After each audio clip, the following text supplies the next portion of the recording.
मनीष जी, बहुत सुहाना मौसम है। आप फाउंडर प्रेसिडेंट हैं Indian spa and wellness association के। आपने करीब 100 स्पास को हिंदुस्तान में सेटअप किया एज ए कंसल्टेंट। उसके अलावा 25 स्पास आप रिसोर्ट्स और डेस्टिनेशंस में खुद चलाते भी हैं। तो मुझे बताइए, सबसे पहले लोग चाहेंगे स्पा क्या होता है? देखिए सर, स्पा ये एक शॉर्ट फॉर्म है, एब्रीविएशन है एक लैटिन वर्ड का। अच्छा। इसमें SPA, हाँ। ये हर एक अल्फ़ाबेट एक उसको मीनिंग है। जरा बताइए। जैसे S stands for salute. Salute, हाँ, जैसे हम सैल्यूट करते हैं वैसे सैल्यूट विदाउट द E। जी। That means health. Okay. P stands for POR, for, इसका मीनिंग है फ्रॉम। ओके। और A जो है स्पा में, that stands for aqua, which is water. यानी कि स्वास्थ्य जो है पानी के पानी से प्राप्त हो सकता है। स्वास्थ्य प्राप्त करना, ये उसका मतलब है। लेकिन मुझे बताइए कि ये पानी का क्या फिर रोल होता है? अभी अगर हम थोड़ा हिस्ट्री में जाके देखें इसको, जी। इसकी शुरुआत हुई थी रोमन ग्रीक एम्पायर के टाइम पे, जब लोग जाते थे युद्ध से आते थे तो उनको कुछ जख्म होते थे, इंजरीज होती थी, तो वो जाते थे हॉट स्प्रिंग्स में। हाँ। जो गर्म पानी के झरने होते हैं उसमें। अच्छा। और उसमें जाके वो नहाते थे, और वो नहाने से उस गर्म पानी के झरनों में कुछ मिनरल्स होते हैं, जैसे सल्फर होता है, कॉपर होता है, आयरन होता है, तो उसके हीलिंग प्रॉपर्टीज से उनके जख्म भर जाते थे। इसमें जो नेचुरल एलिमेंट्स हैं वो तो ऊपर वाले ने तो पहले से ही मिक्स करके दे दिया। बिल्कुल। मैं जापान में गया था, जापान से मैंने लगभग 20 हॉट स्प्रिंग्स में से पानी इकट्ठा करके लेके आए हम। और यहाँ आके हमने उसका एनालिसिस किया। तो उसमें हमें ऐसा पता चला कि उसमें कुछ एनारोबिक बैक्टीरियाज होते हैं। बैक्टीरिया जो कि केमिकल रिएक्शन करके उसमें एक तरह के मिनरल्स या मेटल्स या एलिमेंट्स क्रिएट करते हैं। हर हॉट स्प्रिंग की बात कर रहे हैं या कुछ खास हॉट स्प्रिंग? हर एक हॉट स्प्रिंग में ये होता है कि ये पानी से ट्रीटमेंट लेना ये बहुत बुद्धि की बात है, क्योंकि मनीष जी, हमारी बॉडी भी जो है 70% पानी है, तो पानी अंदर पानी बाहर। यानी कि स्पा का एक्चुअली मतलब क्या है? अलग अलग टाइप के स्पास होते हैं। जैसे डे स्पा, दिन के लिए, सिर्फ दिन के लिए। यानी आप मॉल में चले जाओ या किसी हाई स्ट्रीट पे चले जाओ, हाँ। या कोई रेसिडेंशियल एरिया है, वहाँ पे एक जगह है, दुकान है या शॉप है या कोई स्टैंड अलोन हाउस है जिसके अंदर वो स्पा बनाया गया है। फिर होटल के अंदर स्पा होता है, रिसोर्ट के अंदर होता है, जिसको कहते हैं रिसोर्ट स्पा, होटल स्पा। तीसरा जो है वो काफ़ी इंपॉर्टेंट है, जिसको हम डेस्टिनेशन स्पा कहते हैं। अच्छा। ये डेस्टिनेशन जो वर्ड है, इसका मतलब है कि ऐसी कोई जगह जहाँ पे आप स्पेसिफिकली वेलबींग के लिए आप जा रहे हो, और उससे ये डेस्टिनेशन वर्ड रिलेटेड है। A day in the spa, वो किस तरह से ये दिन गुजरेगा? और यहाँ पे आप आओगे तो यहाँ आप जब आते हो तो पहले आप यहाँ पे जो हमारे कंसल्टेंट है उनके साथ आपकी मुलाकात होगी, उनके साथ आप बैठोगे, वो आपसे पूरी आपकी हिस्ट्री लेंगे हेल्थ के बारे में, आपकी न्यूट्रिशनल हिस्ट्री लेंगे, आपकी लाइफस्टाइल हिस्ट्री लेंगे। फिर उस हिसाब से वो सोचेंगे कि क्या चेंजेस करने चाहिए, क्या करना चाहिए, वो आपको वो सजेस्ट कर देंगे।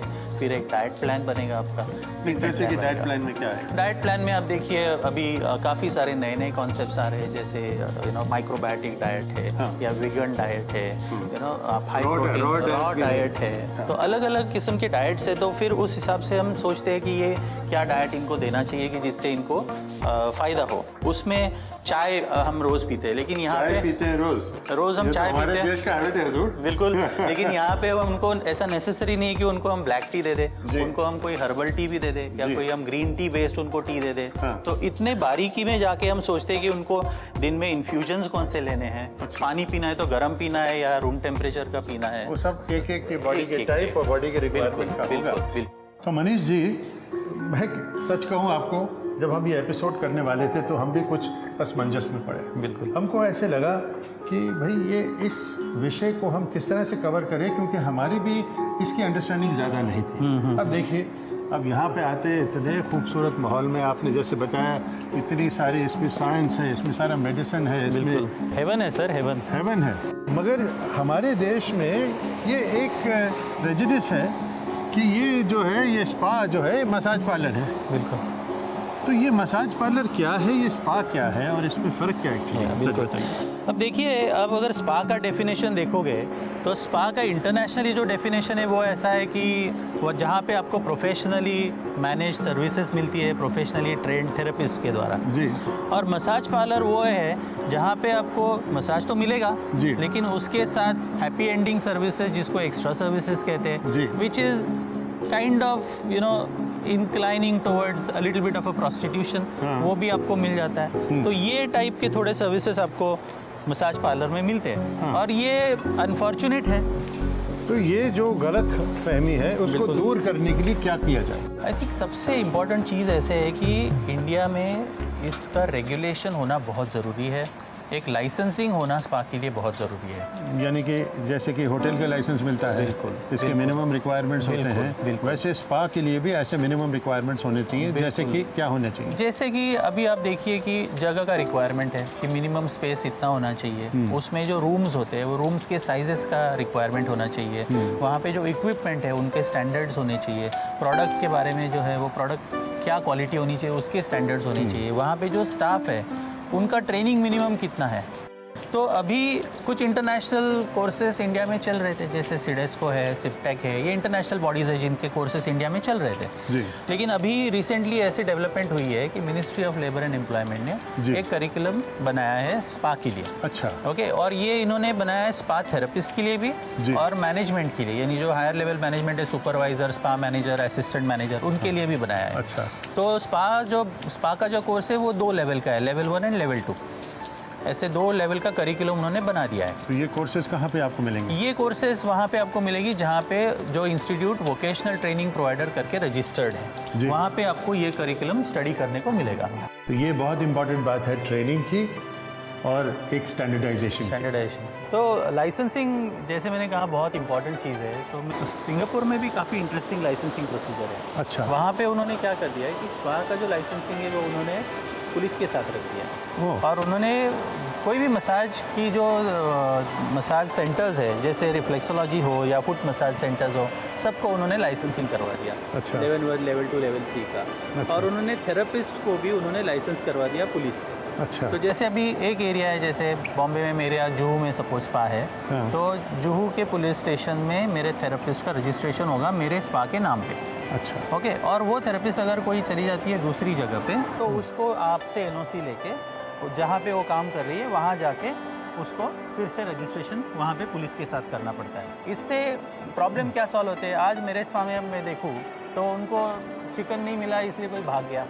भाग जाना प्रॉब्लमेटिक नहीं है, लेकिन मैं एम्प्लॉयर हूँ तो उनकी सिक्योरिटी की जिम्मेदारी मेरे पे है, मुझ पे है। अगर कोई बाहर जाके उनके साथ कुछ हादसा हो गया, कुछ एक्सीडेंट हो गया, तो I am responsible for it. तो इसलिए लाइसेंसिंग के साथ साथ थेरेपिस्ट का registration is also equally important to control the movement of the therapist, to avoid any problems to the investors or the stakeholders in the industry in terms of security etc etc। विदेश में जो spa industry इतनी बड़ी है, बिल्कुल sir, हमारे देश में आप कुछ एस्टिमेट कर सकते हैं कि कितना रिक्वायरमेंट होगा स्पा के मतलब स्टाफ के लिए? अब आप देखिए आज इंडस्ट्री का आज का सिचुएशन ऐसे देखेंगे तो लगभग 6,500-7,000 स्पा इंडिया में होंगे। ओके। और हर एक स्पा में 5-6 स्टाफ भी अगर हम कैलकुलेट करते हैं, सिर्फ थेरेपिस्ट, बाकी हम मैनेजमेंट स्टाफ वगैरह ऐड कर ले तो कुल मिला के लगभग 70-80 हज़ार लोगों को क्लियर एम्प्लॉयमेंट उसमें है। अच्छा। लगभग 20,000 लोगों का शॉर्टेज है आज इंडस्ट्री में। आप आयुर्वेद के डॉक्टर हैं? बिल्कुल। मुझे बताइए कि यहाँ पे आयुर्वेद का किस हिसाब से आप इसको इंटीग्रेट करते हैं हमारे इस स्पा में, जो आर्ट कहते हैं, वेलनेस रिट्रीट। आयुर्वेद यानी साइंस ऑफ लाइफ, और सारी दुनिया आज आयुर्वेद की तरफ देख रही है for solutions to the health problems which they are facing. ये जो सेंटर है ये काफ़ी I would say 80% Ayurveda focused है। इसमें जो स्पा का जो हमने वेस्टर्नाइज कंपोनेंट लाया है, इसमें आपने अलग अलग तरह के डाइट्स, अलग अलग तरह के मसाजेस हैं, वो कुछ बताएं वो किस तरह के ऐसे हैं? अब वेस्टर्न में हम मसाजें देखेंगे तो जो सबसे पॉपुलर मसाज है स्वीडिश मसाज, जो स्वीडन में उसका ओरिजिन हुआ था। फिर आता है अरोमा थेरेपी मसाज, जिसमें जो इसेंशियल ऑयल्स है, उड़न शील जो तेल होते हैं या ऑयल्स होते हैं, उसके द्वारा ये ऑयल्स ब्लेंड करके बनाया जाता है। फिर डीप टिश्यू मसाज है जो स्पोर्ट्समैन के लिए बनाया जाता है, कि जो थोड़ा हार्ड होता है। और फिर थाई मसाज होता है जो ट्रेडिशनली थाईलैंड से आया हुआ है, जिसको लेजी मैन्स योगा भी कहते हैं। कि क्योंकि वो जो लेने वाला बंदा है वो लेटा हुआ है और उसको सारे स्ट्रेचेस जो है योगा पोस्चर्स में जो आते हैं वो सारे वो थेरेपिस्ट दे देते हैं। फिर एक शियात्सु है जो जापानीज़ मसाज है, जो एक्यूप्रेशर पॉइंट्स के ऊपर मसाज किया जाता है। फिर एक लिम्फेटिक ड्रेनेज है जो डिटॉक्स यानी जो टॉक्सिन्स बॉडी में होती है वो निकालने के लिए वो मसाज होता है, वो जो काफ़ी सुपरफिशियल मसाज है, हीलिंग मसाज है। तो ये काफ़ी सिस्टम डेवलप हो चुका है और इस हिसाब से अगर देखा जाए तो ट्रेनिंग भी उस हिसाब से फिर होना चाहिए। इसमें नॉर्थ ईस्ट के लोग मैंने देखा है बहुत सारे इसमें शामिल हैं, तो इसकी वजह क्या हो सकती है? वहाँ पे जॉब्स बिल्कुल ही नहीं है, तो man power was available at a relatively cheaper cost. उनका प्रेजेंटेशन भी थोड़ा अच्छा था, तो इस वजह से soft skills, English speaking, no apprehension about doing prenatal massages, treatment etcetera, उस वजह से ये डोमिनेंस काफ़ी बढ़ गया। तो ये जो अभी नॉर्थ ईस्ट के लोग हैं और भी लोग हमारे देश में हैं, अगर इस अपॉर्चुनिटी को देखेंगे तो उनकी क्या क्वालिफिकेशन होनी चाहिए और उसके बाद फिर उनकी क्या प्रोग्रेशन हो सकती है संक्षेप में? जो हमने बात की स्टैंडर्डाइज करिकुलम, तो वहाँ से उन्होंने ट्रेनिंग लेना बहुत ज़रूरी है और वहाँ से ट्रेनिंग लेके वो इंडस्ट्री में आ जाए। फिर वहाँ से आगे जाके they will get a entry level as a junior therapist, they can go to a senior therapist level, वहाँ से वो सुपरवाइज़र बन सकते हैं। फिर आगे जाके उनको इंटरेस्ट है तो मैनेजमेंट ट्रेनिंग कर सकते हैं, स्पा मैनेजमेंट का, वहाँ से वो असिस्टेंट स्पा मैनेजर, डायरेक्टर बन सकते हैं। और ओपनिंग क्वालिफिकेशन है उसमें वो? ओपनिंग तो कुछ क्वालिफिकेशन अभी 7 स्टैंडर्ड रखी हुई है। अच्छा, 7 to 8 स्टैंडर्ड, तो दैट इज़ इजीली पॉसिबल, कोई बैरियर है नहीं। लेकिन जिस प्रकार से आप इसमें काम कर रहे हैं और जो प्रोफेशनलिज्म आप ला ही रहे हैं इस मामले में, तो उसके लिए आपको बहुत बहुत कंग्रेचुलेशन, शुभकामनाएं।